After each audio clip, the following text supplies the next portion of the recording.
ಚಿಕ್ಕಬಳ್ಳಾಪುರ ನಗರದ ಜೈ ಭೀಮ್ ಮೆಮೋರಿಯಲ್ ಪದವಿ college hostel ಆವರಣದಲ್ಲಿ ಇಂದು ಹಮ್ಮಿಕೊಂಡಿದ್ದ ಅಂಬೇಡ್ಕರ್ ಅವರ 68ನೇ ಪುಣ್ಯ ಸ್ಮರಣೆಯಲ್ಲಿ ಅಂಬೇಡ್ಕರ್ ಪುತ್ಥಳಿಗೆ ಪುಷ್ಪ ನಮನ ಸಲ್ಲಿಸಿ ಮಾತನಾಡಿದ ಜಿಲ್ಲಾಧಿಕಾರಿ ಪಿಎನ್ ರವೀಂದ್ರ ಅವರು, ಅಂಬೇಡ್ಕರ್ ಅವರ ತತ್ವ ಚಿಂತನೆಗಳ ಬೆಳಕಿನಲ್ಲಿ ದೇಶ ಸಮರ್ಥವಾಗಿ ಮುಂದುವರಿಯುತ್ತಿದೆ.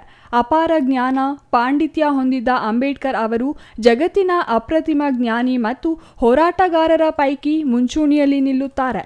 ದೇಶದ ಸರ್ವರ ಏಳಿಗೆಯಲ್ಲಿ ಅಂಬೇಡ್ಕರ್ ಅವರ ಪಾತ್ರ ಮತ್ತು ಪ್ರಭಾವ ಮಹತ್ವದ್ದಾಗಿದೆ ಎಂದರು.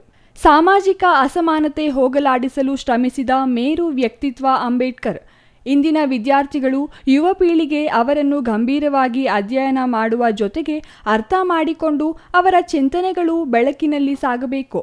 ದೇಶವನ್ನು ಮತ್ತಷ್ಟು ಸದೃಢಗೊಳಿಸಲು ಮುಂದಾಗಬೇಕು. ಅರ್ಥವ್ಯವಸ್ಥೆ ಸೇರಿದಂತೆ ಅನೇಕ ಕ್ಷೇತ್ರಗಳಲ್ಲಿ ಪರಿಣಿತರಾಗಿದ್ದ ಅಂಬೇಡ್ಕರ್ ಅವರು ದೇಶಕ್ಕೆ ಮತ್ತು ಸಮಾಜಕ್ಕೆ ನೀಡಿರುವ ಕೊಡುಗೆ ಅಪಾರ ಎಂದರು.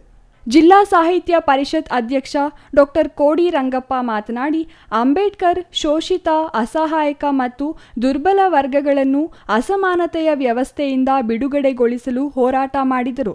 ಮಹಿಳೆಯರ ಸ್ವಾತಂತ್ರ್ಯ, ಸ್ವಾಭಿಮಾನದ ಬದುಕಿಗಾಗಿ ದುಡಿದರು. ಅಂಬೇಡ್ಕರ್ ಈ ದೇಶದಲ್ಲಿ ಮಾತ್ರವಲ್ಲದೆ ಇಡೀ ಜಗತ್ತಿನಲ್ಲಿ ಹೋರಾಟದ ಮೂಲಕ ಸಂಚಲನ ಮೂಡಿಸಿದ ತಾಯಿ ಮನಸ್ಸಿನ ನಾಯಕ ಎಂದರು. ಜಗತ್ತಿನ ಅತ್ಯುನ್ನತ ಜ್ಞಾನಿಗಳಲ್ಲಿ ಅಗ್ರಗಣ್ಯರಾಗಿರುವ ಅಂಬೇಡ್ಕರ್ ಅವರ ಜ್ಞಾನದ ಫಲದಿಂದಾಗಿ ವಿವಿಧ ಸ್ತರಗಳ ಹುದ್ದೆಯಲ್ಲಿದ್ದೇವೆ.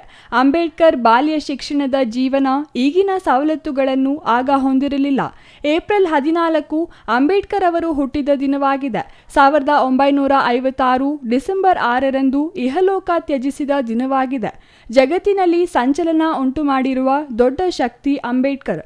ಅವರು ಪರೀಕ್ಷೆಗೋಸ್ಕರ ಇತಿಹಾಸವನ್ನು ಓದಿಲ್ಲ, ಭಾರತದ ಇತಿಹಾಸವನ್ನು ಬದಲಾಯಿಸಲು ಓದಿದರು.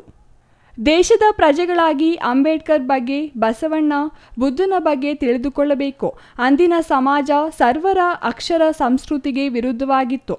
ಮೌಢ್ಯದ ವಿಕೃತಿಗಳನ್ನು ಪರಿವರ್ತನೆ ಮಾಡಿದ ಮಹಾ ಸಾಧಕರು ಅಂಬೇಡ್ಕರ್ ಅವರು ಎಂದರು.